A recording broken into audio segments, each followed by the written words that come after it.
Gracias por estar con nosotros una vez más en Travesía de una Vida. Hoy vamos a estudiar el libro de Éxodo, la lección 3 de esta travesía. Y vamos a comenzar por nuestra travesía a través del libro de Éxodo. Dado que este libro nos habla de la esclavitud de Israel en Egipto y su liberación por Dios a través de Moisés, se llama Éxodo, que significa partida o salida. Todo el libro está lleno de tipologías y símbolos mesiánicos. La palabra clave en Éxodo es redención, que significa liberar. No hay duda sobre el hecho de que Moisés fue el autor del Éxodo, ya que Jesús mismo lo afirma en Lucas 24:44 y Juan 5, versículos 46 al 47. Éxodo es una continuación del libro de Génesis, porque en hebreo comienza con la palabra y. Este libro presenta información básica sobre el crecimiento de la nación hebrea de la familia de Jacob. Según Éxodo capítulo 1, versículo 5 y capítulo 12, versículo 37, ¿cuál fue el crecimiento numérico de la familia de Jacob durante su estancia en Egipto? Durante el tiempo de José entraron 70 personas a Egipto y salieron más de 600,000 hombres, sin incluir mujeres y niños. Hay muchas tipologías y símbolos en el libro, especialmente en el tabernáculo. Éxodo también registra la entrega de los 10 mandamientos. Sería imposible entender mucho del Nuevo Testamento sin un conocimiento de este libro. Vamos a ver una reseña breve del libro. Éxodo, capítulo 1 al 18. La ley, capítulo 19 al 24. Y el tabernáculo, capítulo 25 al 40. Número 1, el Éxodo, capítulo 1 al 18. La esclavitud del pueblo de Dios, capítulo 1.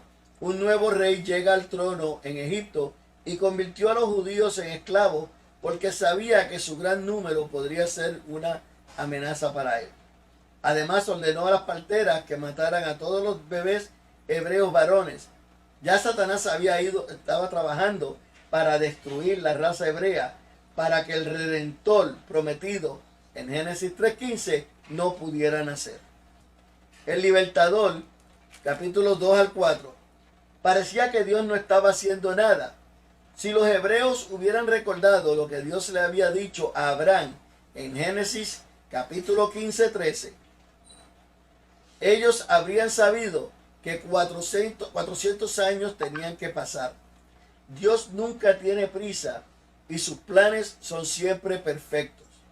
Aunque todos los hijos varones de los hebreos fueron ordenados a ser asesinados, Dios usó al corazón de la hija de Faraón para salvar a su siervo Moisés.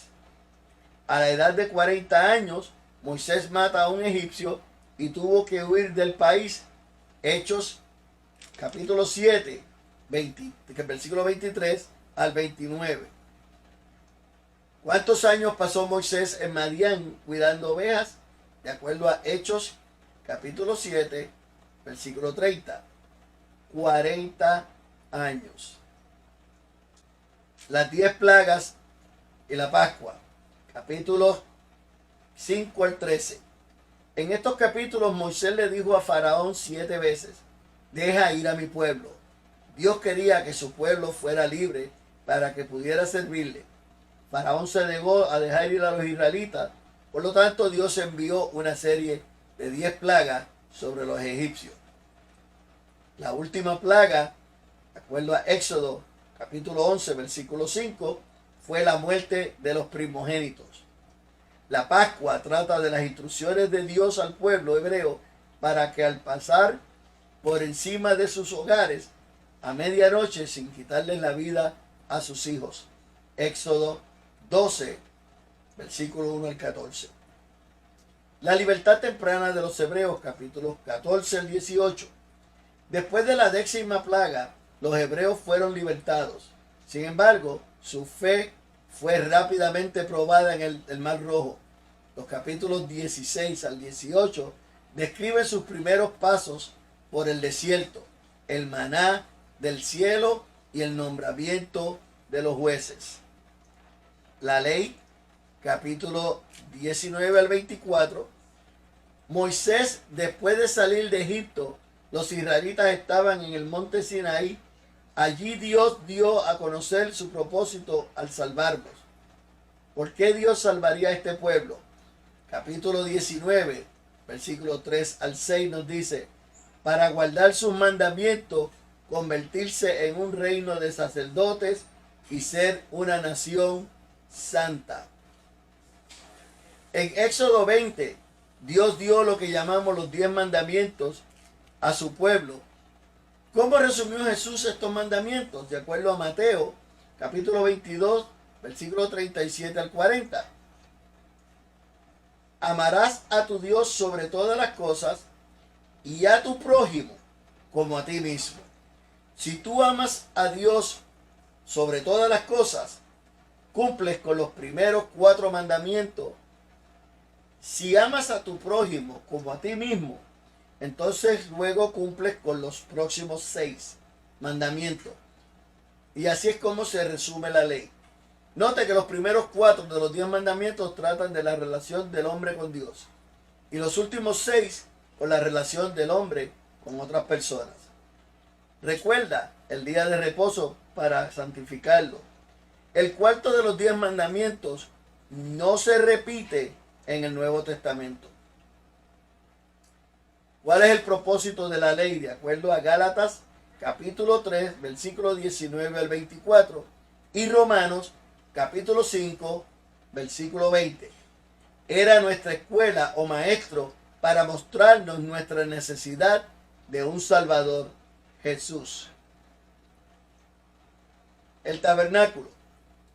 En esta sección del Éxodo, Dios instruyó a Moisés a construir un tabernáculo y a proveerlo de acuerdo con sus especificaciones exactas. Esta estructura sagrada se convirtió en el centro de la vida judía durante siglos. Cada parte de ella tenía un significado espiritual y un simbolismo.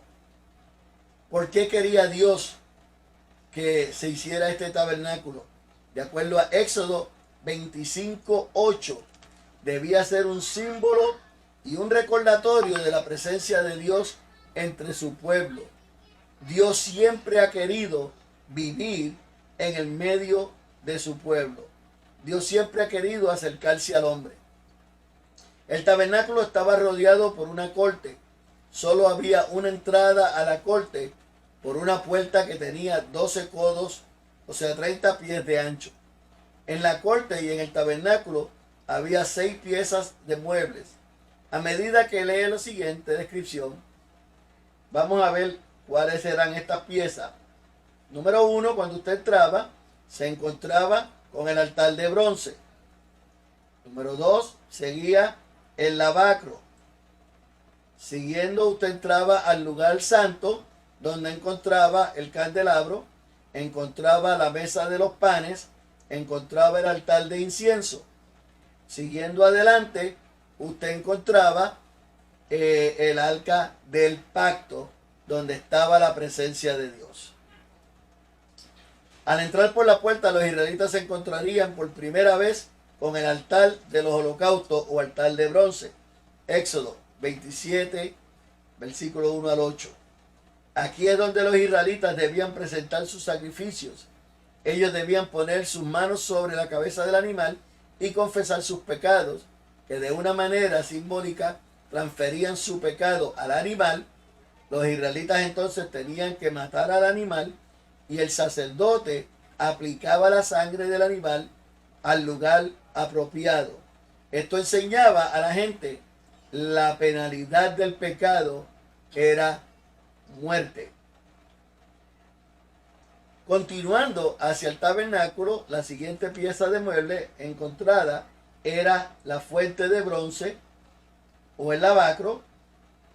La palabra lavacro significa lugar de lavado, donde obtenemos la palabra lavacro. Este lavacro fue colocado entre el tabernáculo y el altar de bronce para que Aarón y sus hijos pudieran lavarse las manos y los pies antes de entrar al tabernáculo. El lavacro representa la necesidad de limpiar del pecado antes de entrar en la presencia de Dios. Para los cristianos significa seguir las instrucciones en Primera de Juan, capítulo 1, versículo 9. Después de lavarse en el lavacro, los sacerdotes entraban al primer cuarto del tabernáculo. Esta habitación se llamaba el lugar santo. Había 3 piezas de muebles en el lugar santo. En la pared sur estaba el candelabro de oro que daba luz mientras los sacerdotes hacían sus deberes. La Biblia no da ninguna dimensión, pero el candelabro fue hecho de un talento de oro puro.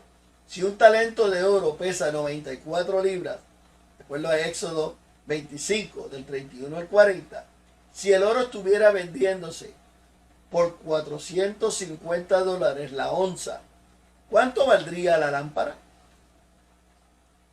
Valdría $676.800.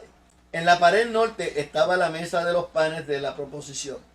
Estaba hecha de madera de acacia y cubierta de oro. Era un poco más de 2 pies de alto, 3 pies de largo y 18 pulgadas de ancho.